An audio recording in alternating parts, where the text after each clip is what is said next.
All right, we have again, friend sent us a picture of a spring laying on the floor of her knitting room, and she wanted to know where it went. Well, the spring itself is right there. And let me show you what that spring does. It holds this lever into position. Now, if you wanted to partially drop the machine down, you see you've got a distance. That's when we lower the ribber, right? Right, you got a distance there. You can drop the ribber down just a little bit. And then you can drop it down a whole bunch, too. Right, now, if you'll notice there's a spring here, and this actually controls the drop down path of the ribber. And we all know that's what you have to do, is what I'm doing right there. And that's this and this in combination. So the second spring, the one less visible to us, is the one that popped out of hers. Right, it's this little guy right here. And I'm going to show you on the other end, which I have taken off. There is the spring right there. Now notice, I'm going to borrow your pointing tool. One end of the spring is in this hole. Actually, let me get you a different one. That's better, we can see it. All right, one end of that spring is right there in that hole. And it coils around. This end that you see sticks down. And this end that's under the lever sticks up. And you can see how it controls the lever, because the lever has to compress the spring coil to get out. And here I'll show you the underside. You can see the bottom tang of the spring sticks in that hole. Now, if you'll notice, I'm going to move the straw across the top of the hole, and the spring does not stick through the hole. And the same thing on the top. The spring does not stick through the hole. It just has enough of a foot to get stuck into the hole. That's right. Now, to change this spring, you take this spring off by feeding it through its eyelet with a pair of pliers. Then you take, this is a roll pin. And what it does is it drives in to a hole in this post. So you'd have to take a small drift, like my red straw, drive that pin out.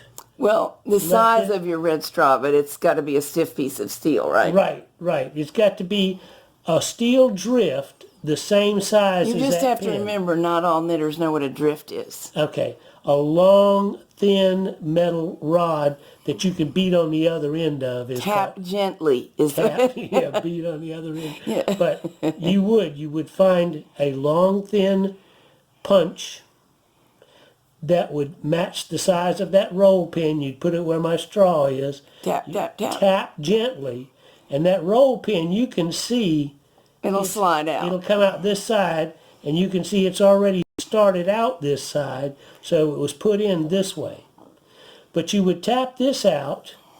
That would let you take this piece off of that post. Let's move this out of the way. It's confusing the field of vision.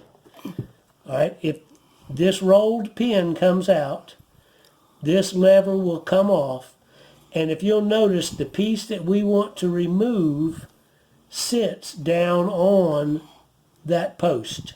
So with the roll pin out, this will come off, and then this lever will lift off that post. That's how you would change the spring. My suspicion is that one of the ends of this spring has broken off short. Because it should not have been able to slide out. Yeah, it shouldn't be able to get out of there. There's no place for it to go.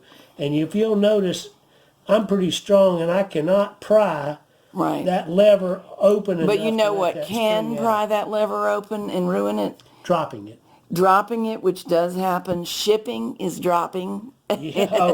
Shipping nowadays is dropping a gazillion times. And sheer age can warp it. Right, but more than likely one of the tangs, either this one or that one, has broken off short. And I believe that the spring can be had, and that's how you change it. I'm zooming in so we get a better look. The other thing is, though, that most dealers still do have these ribber brackets.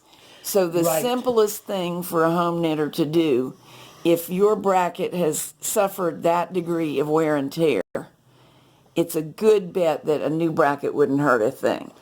That would be my recommendation. This bracket comes off pretty easily, and you can just get this assembly and put it on your machine. Now, it does matter what model, so be sure you order the correct one. They all look much alike, and yet they're not identical, and you'll get another set of problems if you don't have the correct one. That's right. The distance here is different for different models.